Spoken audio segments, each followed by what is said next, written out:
শ্রী চৈতন্য চরিতামৃতে প্রথমেই বলতেছেন, হে মানব, এই মনুষ্য জন্ম পাইয়া যদি তুমি গৌরগুণ শুনো না, হেন জন্ম তোমার বৃথা।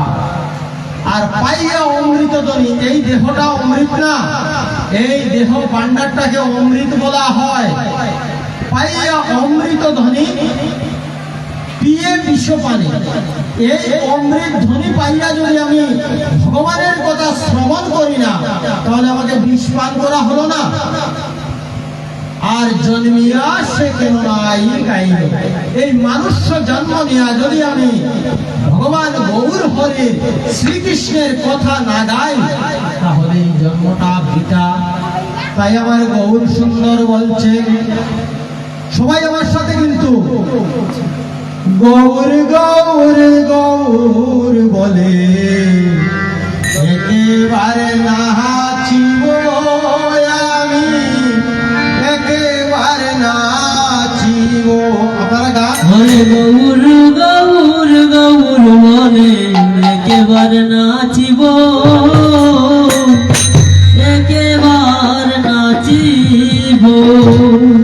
গৌর গৌর গৌর বলে একেবারে নাচিব আমরা, একেবারে নাচিব। হরে গৌর গৌর গৌর বলে একেবারে নাচিব, একেবারে নাচিব। হরে গৌর গৌর গৌর বলে একেবারে নাচিব আমরা, একেবারে নাচাব। হরে গৌর গৌর গৌর বলে একেবারে নাচিব আমি, একেবারে নাচিব। হরে গৌর গৌর গৌর বলে একেবারে নাচিব আমি, একেবারে নাচিব।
দেশে না যাবো, সে দেশে না যাবো, সে দেশে গৌরাঙ্গ থাকবে, সে দেশে না যাবো, সেই দেশে না যাবো।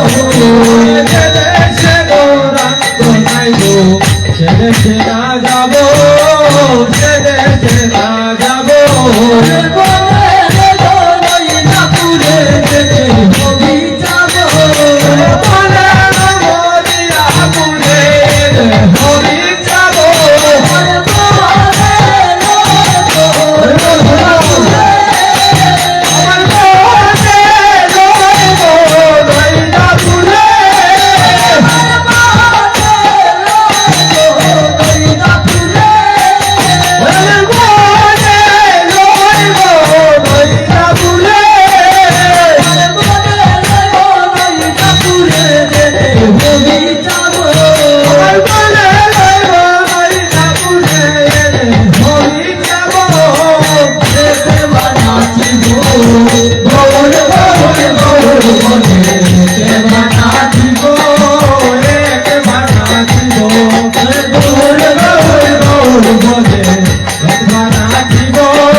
কবিরাজ গোস্বামী পাদ বলছে যে এই অমৃত ভরা দেহ পাইয়া যদি গৌরের গুণনাশ মিলাম তো আমার দেহটা বিপলে গেল।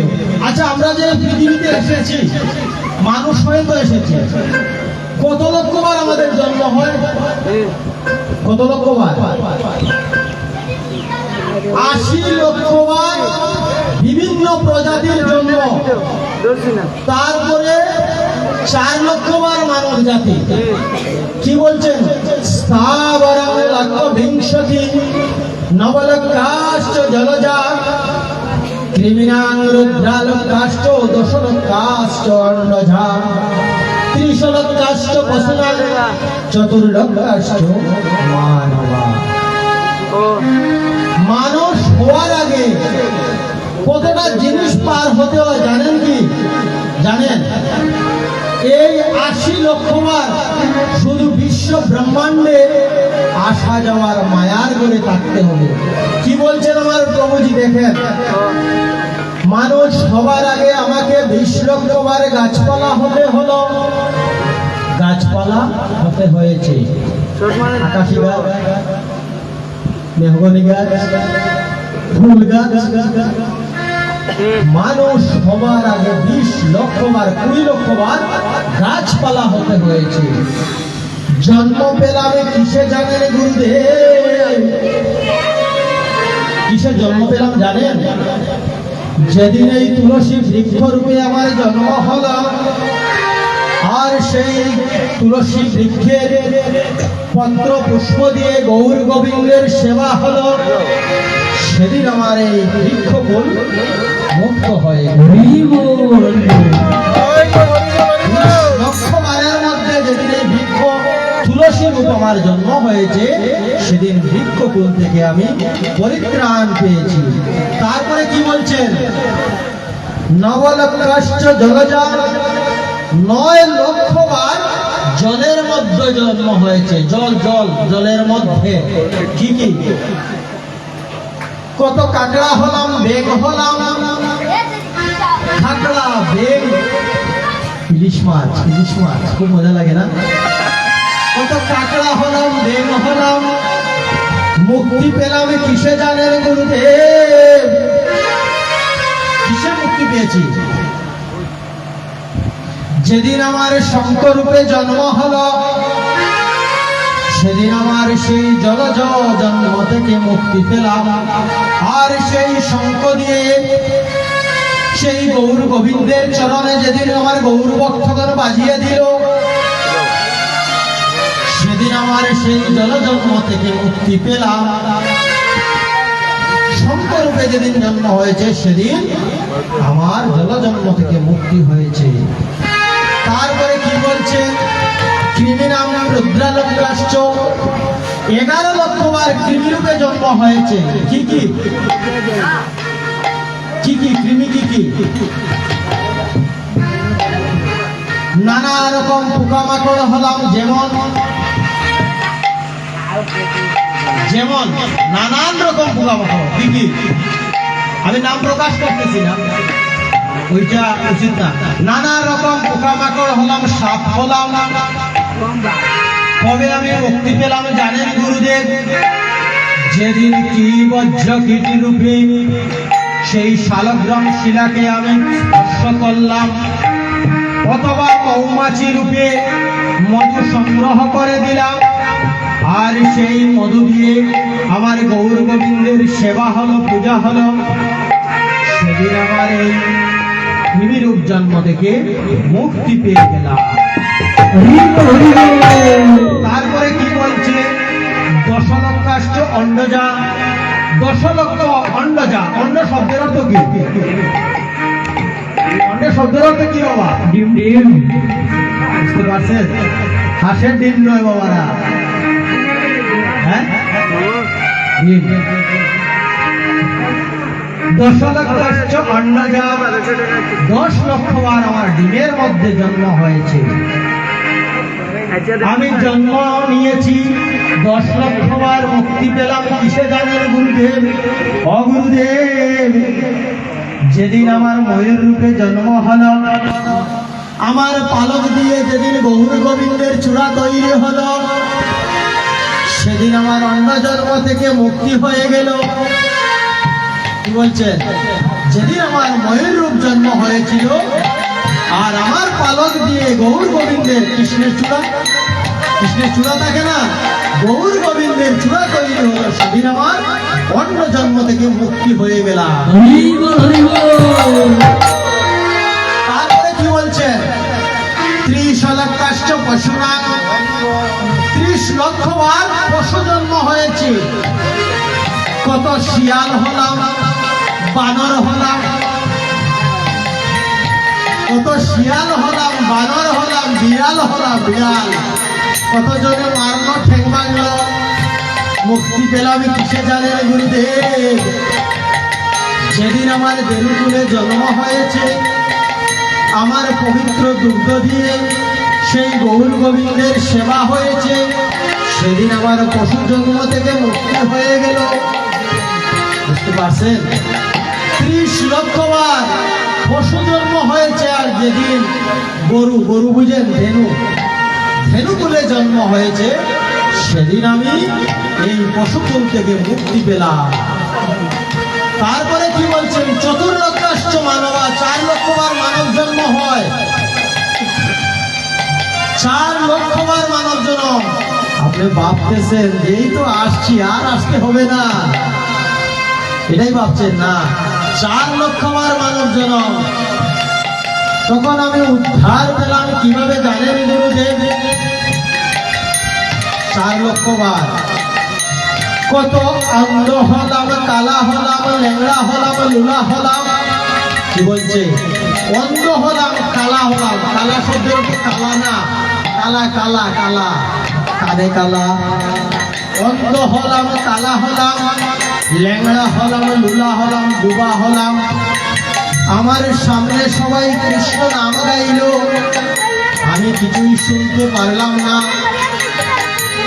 যেদিন এত সৌভাগ্যের বলে কৃষ্ণ সেবার কারণে সুস্থ সবল একটি মানব জন্ম পেলাম, সেদিন আমি এই 4 লক্ষাশ্চ মানবা থেকে মুক্তি পেলাম। এখন আমি মুক্তিটা কিভাবে পাবো? যেদিন আমি একটি সুস্থ সবল মানব দেহ ধারণ করলাম, আর আপনাদের মতো পিতা মাতা পেলাম, আর আপনার মতো গুরু পেলাম, আর আপনাদের মতো একটি কৃষ্ণ ভক্ত পরিবার পেলাম, আর সেই কৃষ্ণ ভক্ত পরিবারের মধ্যে কৃষ্ণ নাম গাইলাম, সেদিন আমার এই মানব জন্ম ধন্য হয়ে গেল। তাই আমার গোবিন্দ বলছেন, হে মানব, এই 4 লক্ষাশ্চর মধ্যে তুমি সবসময় গৌরের নাম শ্রবণ করো। আচ্ছা বাবারা, আমার একটা প্রশ্ন আছে, এর মধ্যে। আপনারা তো বাজারে যান, ওই যে বাড়ির দাদা যে আজকে মন্দির প্রতিষ্ঠা করতেছেন, উনি তো বাজারে যান, ওই যে বটগুলা নিয়ে এসেছেন গতকালে, ওই যে 1, 2, 3, 4, 5, 6 বট নিয়ে আসছেন না বাজার থেকে কিনে, 50 টাকা করে আনছেন। তো একটু খেয়াল করে শুনতে পারবেন কি বলতেছি, আমি বুঝবেন কথাটা। এই যে বটগুলা কিনে আনছেন, এই ঘটের মধ্যে যদি মাটির কলসের মধ্যে যদি ছিদ্র থাকে, পানি থাকবে? ঠাকুর মশাই যখন বলছেন এই ঘট ভরে নিয়ে এসো, জলানো, জল দিয়েছে, যদি ছিদ্র থাকে জল থাকবে? ভাঙ্গা থাকলে থাকবে? উত্তর দেন, কথার উত্তর দেন। থাকবে না। তাহলে বাবারা শুনেন, যদি কৃষ্ণ ভজনার মধ্যে আপনার ছিদ্র থাকে, তাহলে কি ভজনা হবে? রাধে রাধে। মুক্তি পাবেন? সেই রকম গৌর গোবিন্দের সেবার মধ্যে কোনো ছিদ্র যেন না থাকে। যদি কলসির ছিদ্র না থাকে, আমারও ছিদ্র থাকতে নেই। তাই বলছেন সেই ছিদ্র